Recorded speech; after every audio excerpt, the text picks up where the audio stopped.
I want you to be aware of that. And I also want to welcome our speaker tonight, Clay Risen. Maybe you've heard he and I speaking. But I also want to read his biography if I can, because I told him he has possibly the coolest biography I've ever read. Clay Risen, the deputy op-ed editor at the New York Times, is the author of Single Malt, A Guide to the Whiskies of Scotland, and the spirits bestseller, American Whiskey, Bourbon and Rye, A Guide to the Nation's Favorite Spirit. Now in its sixth printing with more than 100,000 copies sold, his groundbreaking guide has quickly become the Bible on American whiskey and placed Risen at the top of authorities on the history, business, and diversity of U.S. spirits. Risen has given numerous talks, appeared on television, and served as a judge on multiple spirit award committees. Risen has written widely about spirits for newspapers and magazines, including the New York Times, Forbes, The Atlantic, and the Washington Post. He is the author of several popular American histories, including A Nation on Fire, America in the Wake of the King Assassination, The Bill of the Century, The Epic Battle for the Civil Rights Act, and the book we're going to talk about tonight, The Crowded Hour, Teddy Roosevelt, the Rough Riders, and the Dawn of the American Century. He grew up in Nashville, now lives in Brooklyn, New York with his wife and 2 young children. I want you to welcome Clay Risen. And as he said to me, he certainly wants to talk about tonight's book, but he said if you have, given the tenor of what's going on in the world, if you've got questions about anything else he's written, please feel free to ask. If you look at the bottom of your screen, you will see a chat button.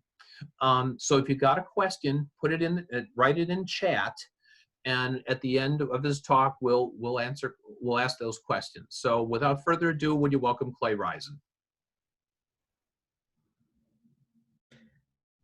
Hey everybody. It's funny, having done these, I've not done a lot of Zoom talks like this, so the words are always the same, but all the verbal and visual cues that you expect that you're trained to think about when you start talking, not necessarily there. But I really appreciate Mark and everyone at the museums making this possible, especially given when we started talking about doing an event, it was always this is going to be live, it'll be great. I would go visit my in-laws up around Boston, and I'd make a weekend of it. I'm just glad that we were able still to do this, because it's a real pleasure for me to be able to talk to people about my book, but also, like Mark said, really about anything that you all want to talk about. Just as an aside, my first book was, as Mark mentioned, called A Nation on Fire, and it was about the week after Martin Luther King was killed and the unrest and the politics, how sort of maybe we don't forget, maybe you don't forget, but certainly some people don't appreciate how important that was. And I published it, it came out, it was fun to do, interesting, but suddenly it's very relevant. And so I'm happy to talk about that if anyone has any questions. I'm also happy to talk about whiskey, because it's been a long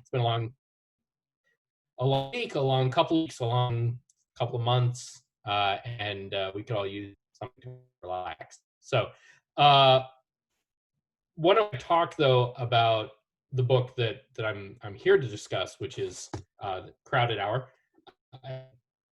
Is a book about primarily, sort of first front and center about Theodore Roosevelt and the Riders and the Spanish-American War.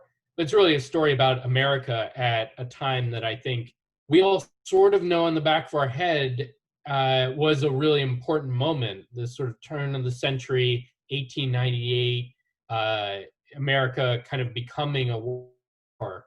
And yet I think lost in that is a lot of the nuance of what that meant and how the country went from what it was during the 19th century as a fairly isolated, fairly rural, agricultural country to being a manufacturing powerhouse and really then a global force. And I think the book tells that story. But what I want to start off with, and this is sort of how I start off these talks all the time, is people ask me, well, aside from you've written about whiskey, but even the history books are primarily about post-war American history, the riots or the unrest after King's assassination, the Civil Rights Act. My next book that I'm working now is about the Red Scare and so the politics of the Red Scare after World War II. And so why would I then write a book that is really about a very different time period? And the easy answer is that I'm not an academic historian. I get to write about whatever I want. And it does, there's no agenda, there's no academic track, no career track. For me, it's whatever interests me. So that's the easy answer. The more involved answer is that this is a topic that has always fascinated me. And long before I got into journalism, long before I got into writing history, I was fascinated with the Rough Riders. And there's a particular reason. When I was a boy, when I was a kid, my Boy Scout troop was called the Rough Riders. That was our nickname. We were Troop 92, the Rough Riders. And I'm not going to run to my other room and get the gear that I have, but we had gear, hats and kerchiefs that had, these kind of cartoon images of Theodore Roosevelt with a slouch hat and the big glasses. And, that was in as much as Boy Scouts was a big deal to me. I really spent a lot of time in Boy Scouts, and it left a mark that the Rough Riders were part of my identity, even though I didn't actually know very much about it. But the one thing that I came away from, and was always kind of a lingering question in the back of my mind, was, we had this logo or the image of Theodore Roosevelt, and of course, think of Theodore Roosevelt. When we think of the Rough Riders, we think about Theodore Roosevelt. But I always had in the back of my mind, well, who are the Rough Riders? Who are these other guys? And I never really, delved into that question until I had an opportunity to write a book about it.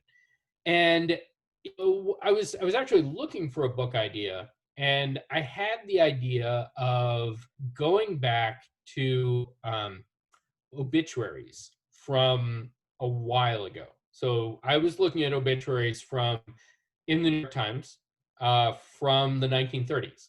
And my thinking was, or I started in the 1930s, I was moving ahead. But my thinking was, obituaries are a great way to find told stories.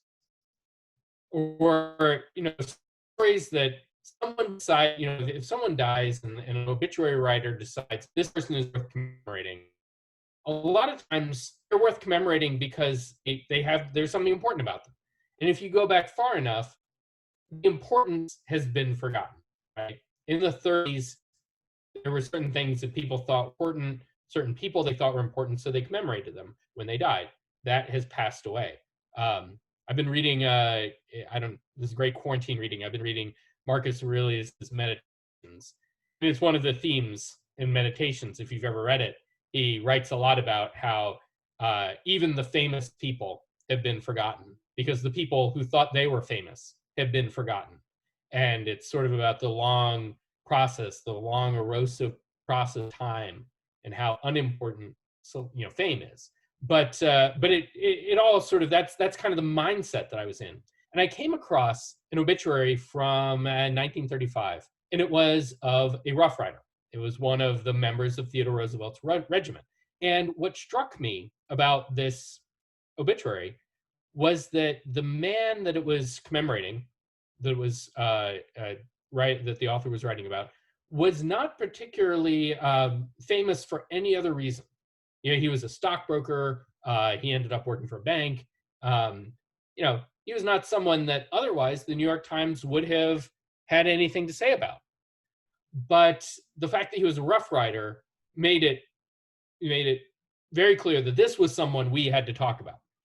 And so it got me thinking, it obviously reminded me of that moment or that time when I was a Boy Scout, but it also started to answer that question that I had when I was a kid, which was, who were the Rough Riders? And let's say it jump-started that question, because it occurred to me that the Rough Riders, if this guy was significant enough to commemorate, that maybe that means that there was a time when the Rough Riders as a group, not just Theodore Roosevelt, but as a group, were central, were celebrities, were enough to commemorate. And is there enough there, sort of as a hypothesis? You sort of approach these questions in somewhat of a scientific process. As a hypothesis, I think that there's something culturally significant about the Rough Riders as a collective that is in some ways connected to Theodore Roosevelt, but also in and of themselves. And so I started to think about, well, what are some of those questions? What would that be? And when we talk about the Rough Riders, we're talking about 1,000 men, not a small number. This was a full-size cavalry regiment at the time, and it was actually an oversized regiment. Most regiments were between 600 and 800. This one was augmented. It turns out that it was augmented because so many people wanted to be in it. And so I started to kind of dig into that question. If the Rough Riders were significant, well, what does that significance mean? Why were they significant? What did that significance say about the war? And how did that characterize what the Spanish-American War was? And what does that say about what America was? And the more I dug into it, the more kind of obvious some of the answers became. And it became clear that, yes, obviously Theodore Roosevelt is an incredibly important part of this story, and his fame elevates the fame of the men around him. But it also became pretty clear to me fairly early on that Theodore Roosevelt wasn't the only story. That actually, the fact that 1,000 men, and many more actually, it turned like tens of thousands of men wanted to join the Rough Riders, but 1,000 men were actually chosen to join the Rough Riders. This was a volunteer regiment that was created explicitly and only to go fight in this war. About where the country was and where it was going.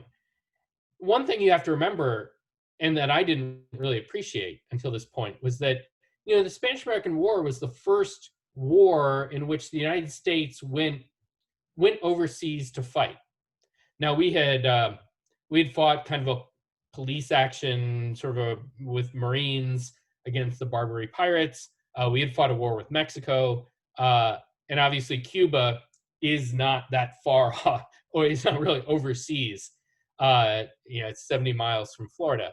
But we went to war with Spain, and we went to war with a country that was an empire, and it was a fading empire. But we went to war with a European country. We chose to go to war. There was nothing that obligated us to go to war, and yet the country poured into this fight. Ultimately, 1 million men volunteered for the Spanish-American War. The American Army at the time was, by law, limited to 28,000 soldiers and officers. So it's a tiny army. And when we declared war, suddenly we needed volunteers. And so hundreds of thousands of men were poured out from all over the country. And to me, that was an expression of something. That was an expression of a generational change. The country had been very chastened by the Civil War. The country America had, in a lot of ways, turned inward after the Civil War. And this was a new generation of people, kind of led by Theodore Roosevelt, looking outward and saying, well, we are a country that's just as good and potentially just as powerful as any European country. The Rough Riders were an expression of that. Because Theodore Roosevelt was famous, because he was such a photogenic, even they didn't have a lot of photographs at the time, but it was a photogenic, certainly charismatic character. The fact that he built this unit from scratch meant that the press turned out as well. And so it created this whole not microcosm, but really created this whole story of the war, the story of the country's idea about the war in miniature. Let me take one step back and just kind of talk about the war itself so I can sort of wrap all this together. The Spanish-American War is a very weird conflict in American history. we probably remember a little bit of it from, I mean, I certainly do. I don't know about you. Uh, a little bit from history class in high school, probably not college unless you studied American history. And we know that it was a very short war. We probably think that it was caused by uh, the explosion of the USS Maine in Havana Harbor. Um, but that's usually the be all and end all of it. And there's actually a much more fascinating story behind it that I think says something about what America was becoming. In 1895, so for decades leading up to the war, the native Cuban population, made up of both first native Cubans, truly native Cubans, not Native Americans, but indigenous Cubans, as well as Spanish Spanish descended settlers. Spain had occupied Cuba for 400 years. So there were people whose families had been there for hundreds of years. Havana was the second largest city in the Spanish Empire after Madrid. And so there were people who had grown up there who had no relationship with Havana, with Madrid. And there had been wars, civil wars, insurrections. The most recent started in 1895, and these were terrible wars. Hundreds of thousands of people were killed, mostly on the Cuban side, but also tens of thousands of Spanish soldiers were killed in tactics that are so familiar today, and yet at the time were new and shocking in their brutality. There were trench warfare, firing squads against masses of citizenry, retribution for the death of one soldier. They'd kill 100 villagers. Concentration camps it was the first documented use of concentration camps, and just a burn it to the ground kind of attitude about the countryside. And all of this was known to the American public. We saw this happening. The American public, by the end of the 19th century, as much as we were turned inward in a lot of ways, we were also much more aware of what was going on in the world. And mass media was bringing news through the newspapers primarily to all parts of the country. It was fascinating for me to read newspapers from tiny towns in Montana and Denver, or not Denver, but Colorado, where the news was only a day behind the news in Washington or New York. You could really see the country as a whole kind of getting the same news at the same time. And a lot of that, and obviously that speaks to the literacy and the relative worldliness of the American people as a whole. And so people were aware of what was going on in Cuba, and they were disgusted by it. And you could slice the American public into all kinds of ways and find a reason why they were disgusted by it.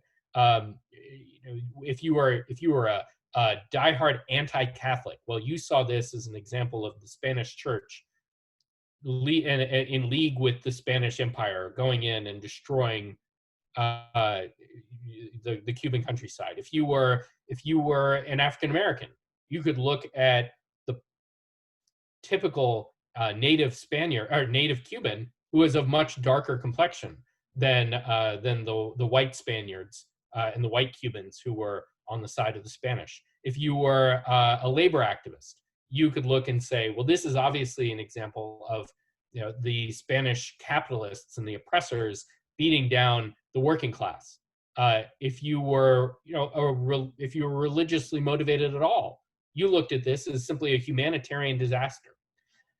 But I'd say collectively, what Americans looked at and saw was an example, almost a replay of what they saw in the American story. Like I'd said, the Spanish had occupied Cuba for hundreds of years. These were native Cubans who were rising up against a European empire and saying, we want liberty. And Americans, whoever they were, responded to that. And they said, yes, that's what we went through. And, we are an increasingly powerful country. We are an increasingly worldly country. We are can no longer kind of isolate ourselves. And there was this conversation in America, in the newspapers, in Congress. It's fascinating to read some of the transcripts of congressional debates.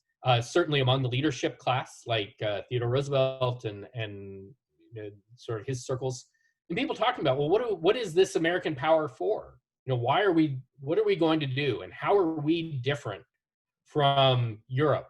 We don't want to be. We're a powerful country, but we don't want to be powerful like Germany or Britain or France. We are a country of freedom, and we have an obligation, we feel, to bring that freedom to the world. And where can we do that? Well, we can do that in Cuba. And so there was constant pressure as the decade progressed, and particularly in the late 1890s, for the United States to do something. Now, people didn't necessarily want that to be an invasion. People, sort of a corollary of the American idea of itself was, we're a country of liberty. We're a country that doesn't need a large army. We're a country, we don't want a big army.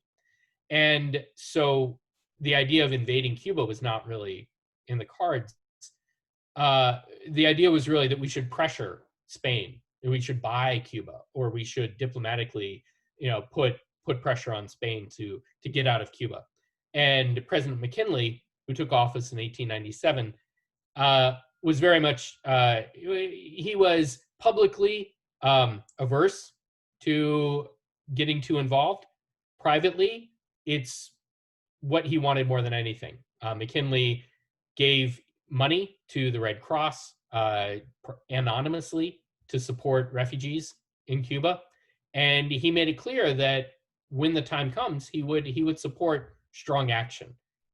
And really, so the story of the Spanish-American War was the failure of everything other than military action to dislodge the Spanish.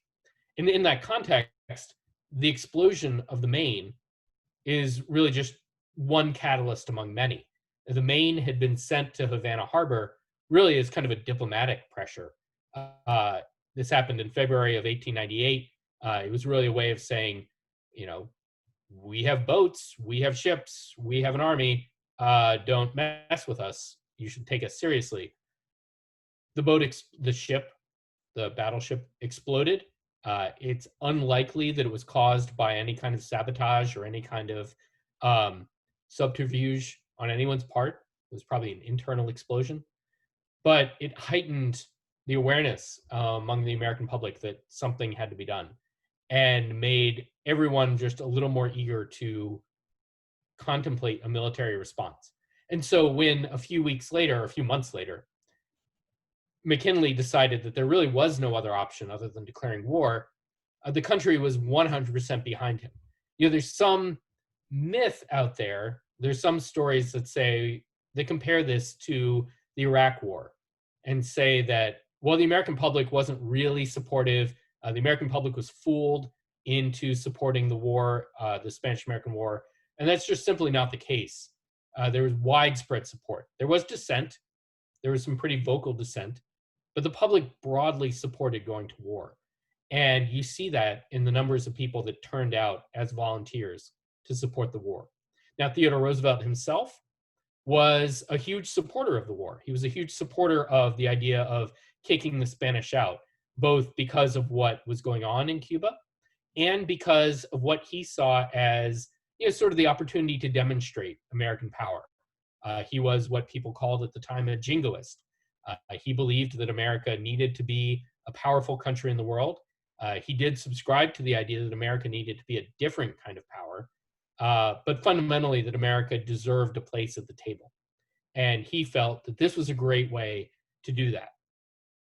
Now, at the time, he was McKinley's deputy. He was called the Assistant Secretary of the Navy. That was essentially the Deputy Secretary of the Navy. And at the time, that was a wholly independent department, a wholly independent cabinet position. We didn't have the Department of Defense. We had the Department of War, the Department of the Navy. And Ironically, he was in the exact same position that his cousin Franklin Roosevelt would occupy 20 years later. Now, during World War One.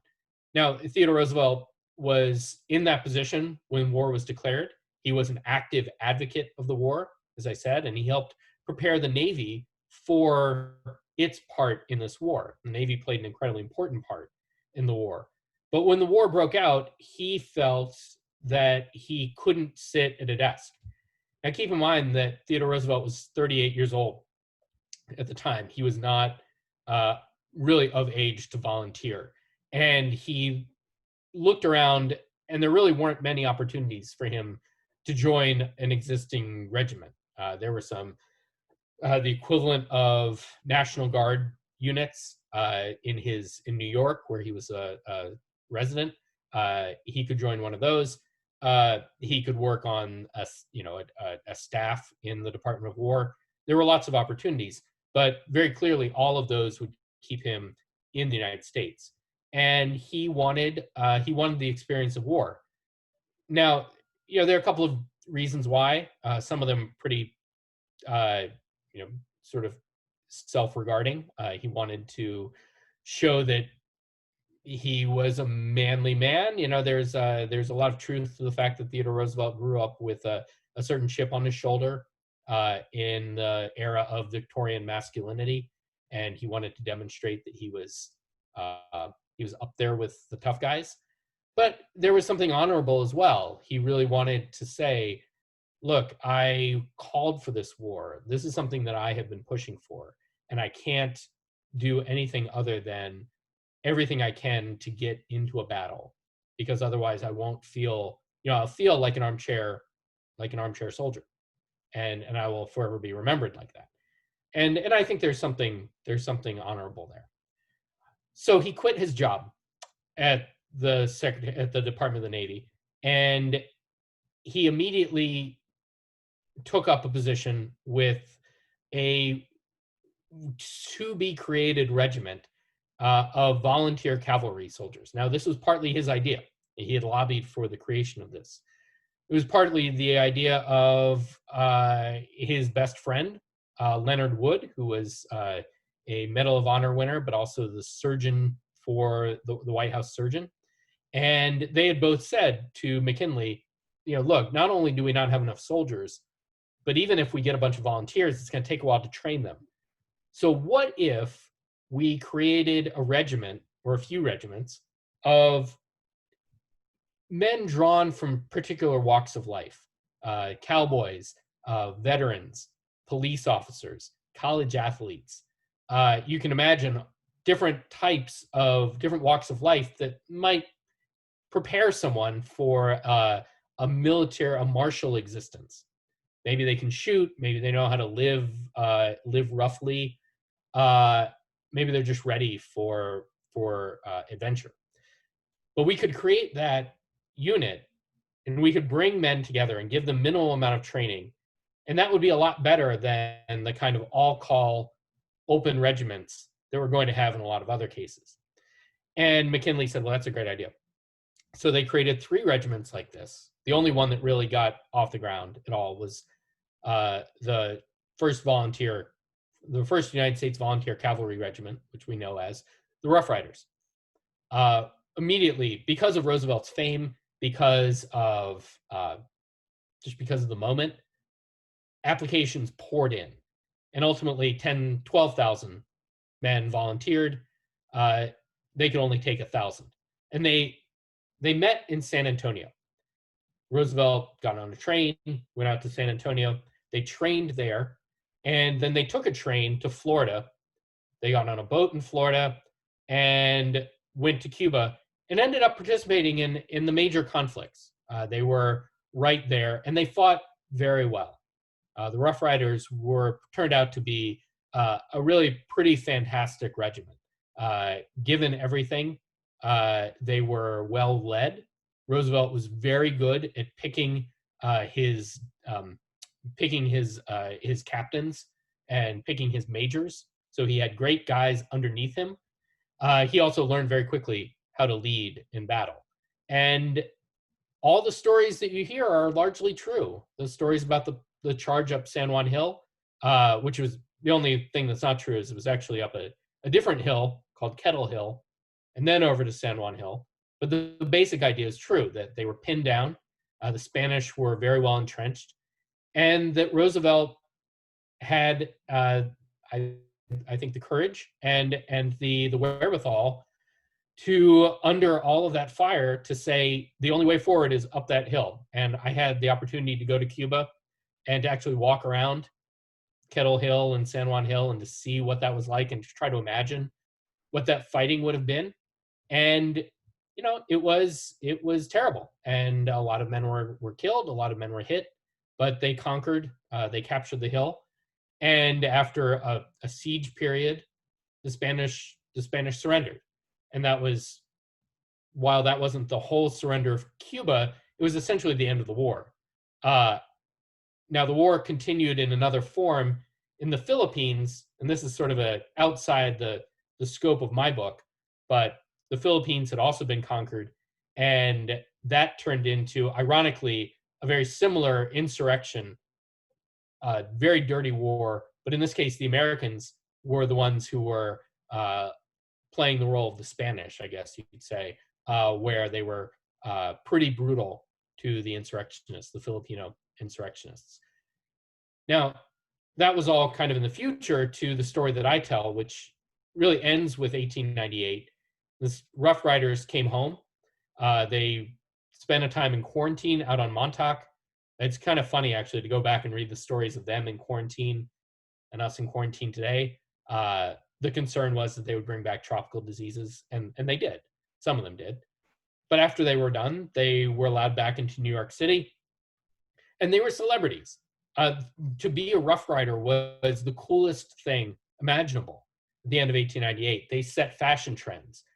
The hat of the season, the woman's hat, was called the Rough Rider. It was this kind of slouch, almost like a beret kind of hat. It came in mink and nutria, which, if anyone of you has ever been to New Orleans or Louisiana, you know what a nutria is. And that we don't really use nutria fur anymore. We don't usually fur anymore, but nutria fur was much more common back then.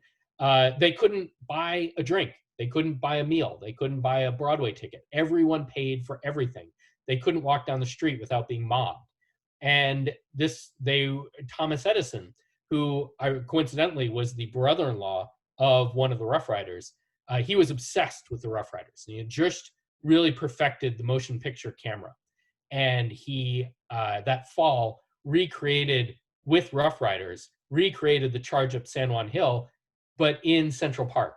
And people were a lot more, the suspension of disbelief and the willingness to just imagine what isn't there was much more, a little easier back then, I guess. But he made these films, and the films went around. I mean, that was what people wanted to see in 1898, 1899. So to be a Rough Rider very quickly became not just a mark of celebrity, but also a mark of the war itself. The idea that men of civilian backgrounds would come together to go off to liberate Cuba was a ready-made myth for America. Now, there are all kinds of details that undermine that myth, and we can get into that. But the myth was created, and it helped reinforce this idea going into the 20th century of what America was. And there's truth to it, and there's myth to it. But the idea that America was a different kind of world power, that America was a country that went out not to conquer the world, but to liberate the world. And we see this time and again. You see this in the rhetoric that Woodrow Wilson used to justify going into World War I. You see this in the rhetoric that Franklin Roosevelt used during World War II. You see this again in Korea, again in Vietnam, again in Iraq, time and time again. And we've become inured to it. We've become very skeptical of it. But what I try to do with the book is to step back from that and to try to be, as a historian, try to recreate what it must have felt like to be an American in 1898, and to look at Theodore Roosevelt, and to look at the Rough Riders, and to look at what happened in Cuba, and to say, this is what America is. This is what we conceive America as being. This is what we think. This is what we think the new America should be. This is what the 20th century should look like. Now, that wasn't always what it looked like. There were periods of isolationism, and there were periods of great skepticism. But I think that if you looked at the 20th century and you said, what was America's role? What did America think of itself? You couldn't find a better root stock for that idea than this story that I hope that I tell well in The Crowded Hour. And so with that, I'm going to conclude my remarks and open the floor, turn it back to Mark, open the floor to anybody who has questions. Like I said, we can talk about the book. We can talk about other books that I've written, whatever you want to talk about. All right, as I mentioned before, if you got a question, type it down in the chat area. A question for you, Clay, and that I think for all of us that go back into looking at how the Spanish-American War was written up in textbooks, certainly now, I don't know about then, but it's always kind of been that's the tale of American imperialism. That's where it began, and in some regards, it was like the social Darwinism that that America was part of this Anglo-European thing that as we are superior, so we have to get our colonies and show that. It sounds to me like at the time, that wasn't what was being, that's not how Americans felt in 1898 necessarily, the everyday American. Would that be true? Yeah, I mean, that's where I think the idea with the notion of the myth is very important. And when I say myth, I don't mean to be derogatory, but there's both of those stories are true, right? It is an instance of American imperialism. It is a moment when America is saying, we're great, and we're going to go out and we're going to impose ourselves on the world. Now, that's not the story that Americans were telling themselves. And that's not mutually exclusive with an identity and a belief among Americans that what they're doing is they're bringing freedom. Even in the worst instance of American imperialism, which is the occupation of the Philippines, worst in that it's the baldest example, worst in that we did terrible things to the Filipinos, that we, not only in the insurrection, but also just the basic idea that we lied to them. And we said, well, we're going to liberate you. We ended up occupying them. Even then, the conception at home was broadly that we were doing the right thing. And that when things turned south, it was more of an example of overreach rather than some fundamental mistake. Theodore Roosevelt, who was in office during most of this time as vice president and then as president, didn't really regret what we did in the Philippines. He regretted that things had gone sour, but it's not like he ever said, "Well, this is why I was wrong to advocate for American expansionism." Now, there were a lot of voices that dissented, and this is really important. Mark Twain was a very vocal and very, as you can imagine, very well spoken critic of the very fundamental fact that America was, despite its own assertions, was becoming an empire and was doing terrible things in order to do that. And one of the reasons why I think America did pull back and did not really become an empire in the conventional European sense is because of that quagmire in the Philippines.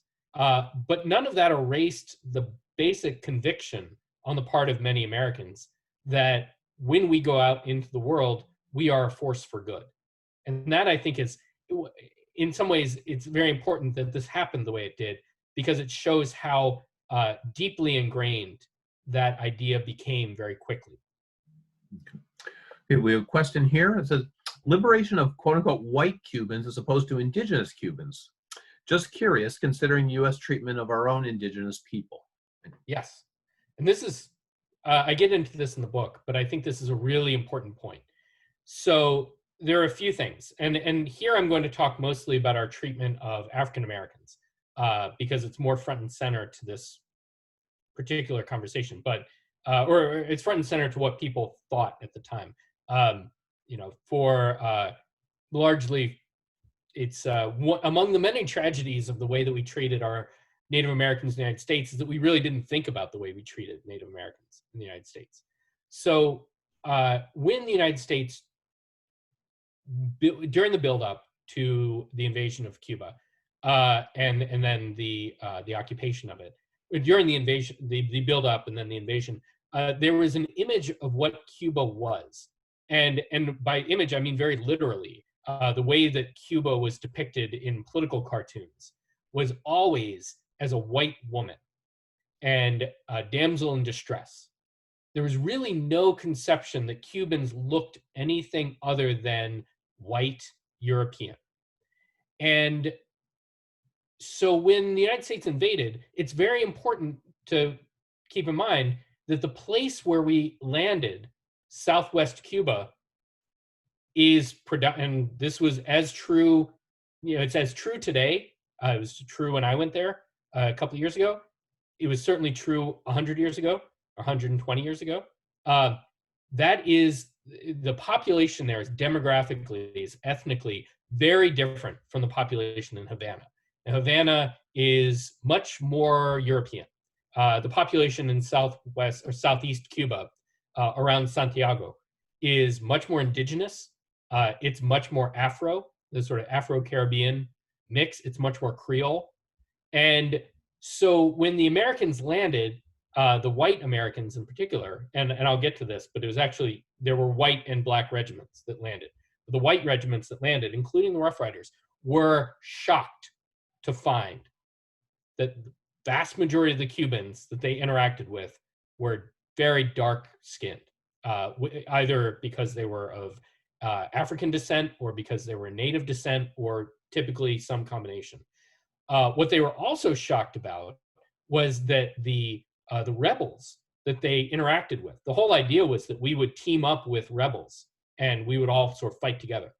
The rebels themselves were predominantly made up of people of darker skin color, and they were shocked, and some of them were deeply offended to find that the leadership, the generals and the commanders of these units, were darker skinned, and that in many cases their subordinates were lighter skinned. The whole picture was so anathema to what Americans had thought of race.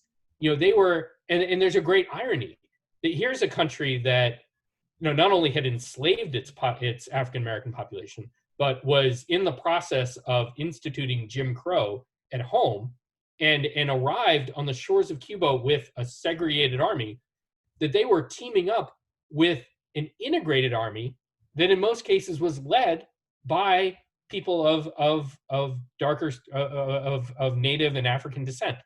And one of the problems that they had in working with the Cubans was that many Americans just couldn't they couldn't go there. They couldn't accept that idea. And so they rejected the idea that they would fight with the Cubans at all. And in most cases, the Cubans were completely sidelined.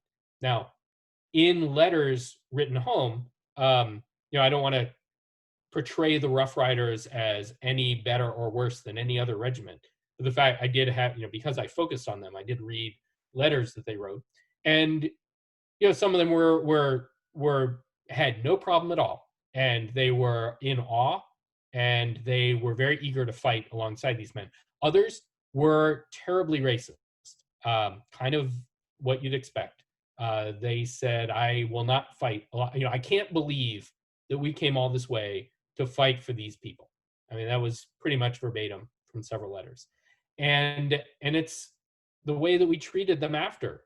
Once once the war was over, former Spanish, sort of demilitarized Spanish soldiers were given day-to-day tasks, management tasks. There's a lot of the sort of similar to what happened in Iraq. We sort of turned over power to people that did not have a lot of authority, moral authority, but we liked them, and so it's almost immediately we sort of imposed our own prejudices on our leadership in Cuba.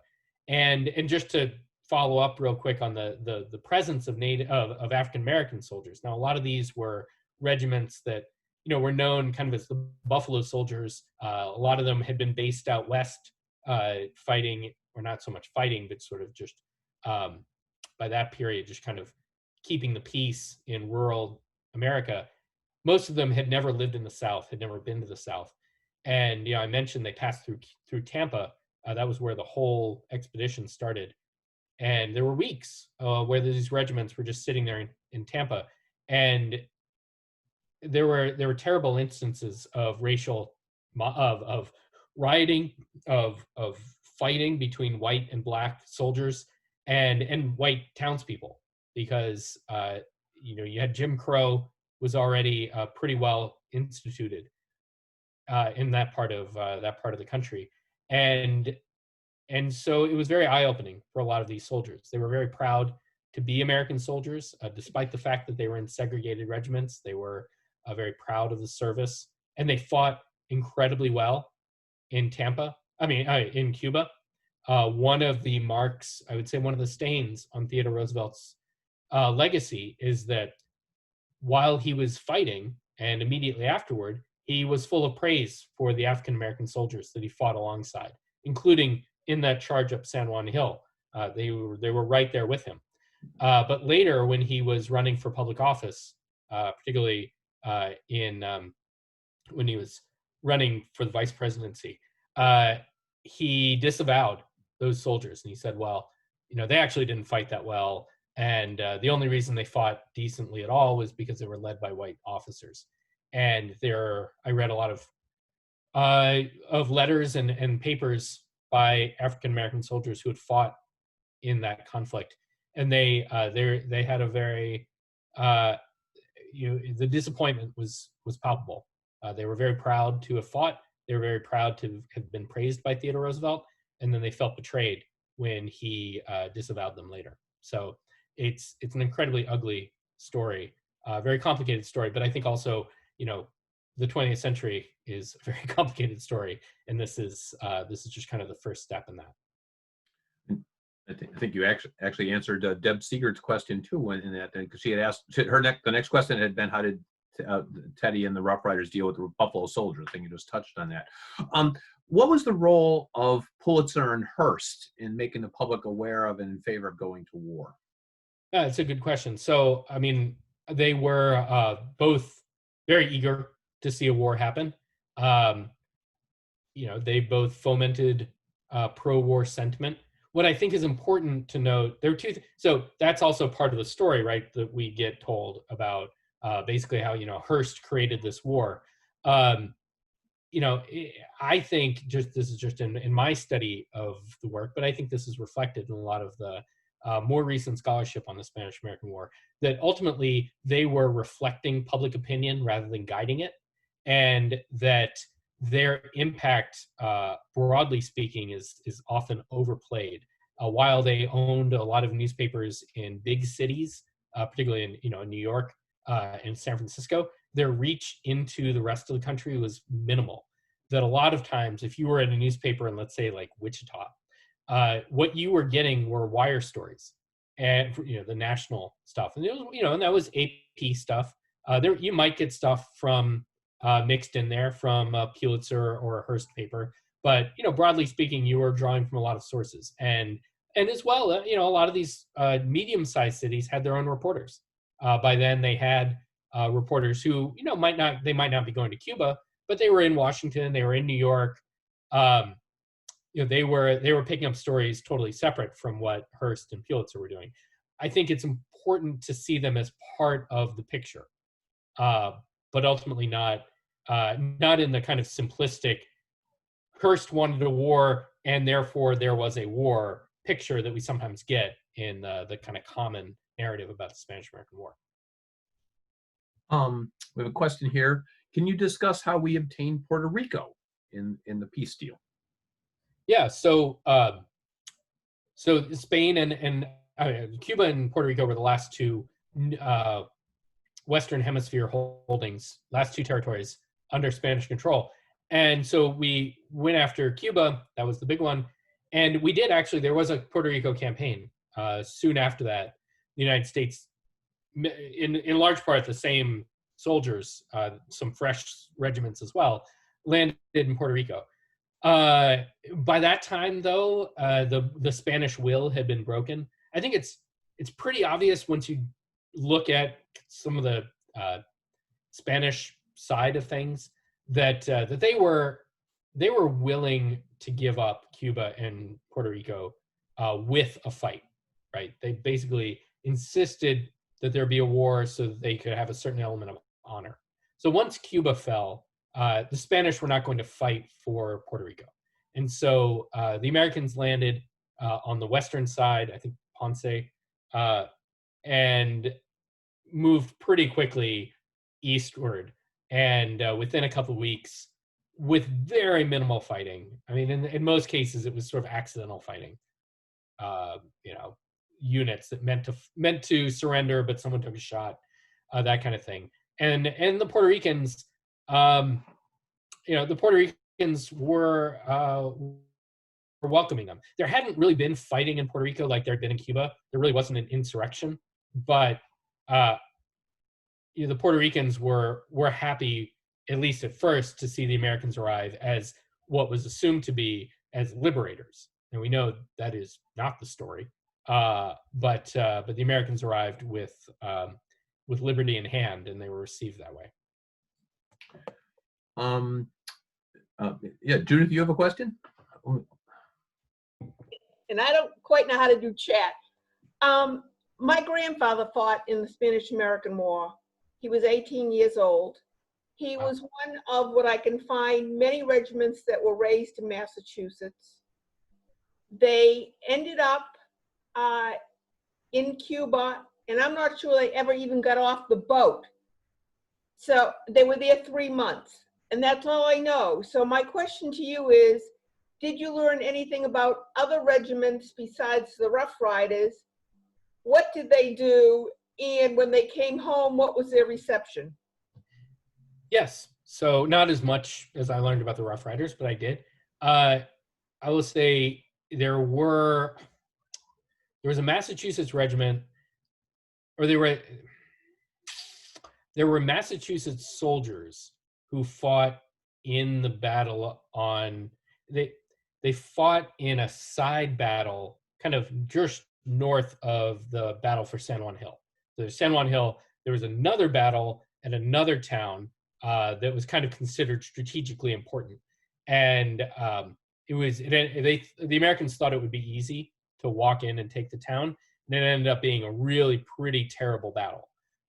And I know there were a lot of Massachusetts soldiers there, but I don't know if they were from a Massachusetts regiment or if they were part of the regular army.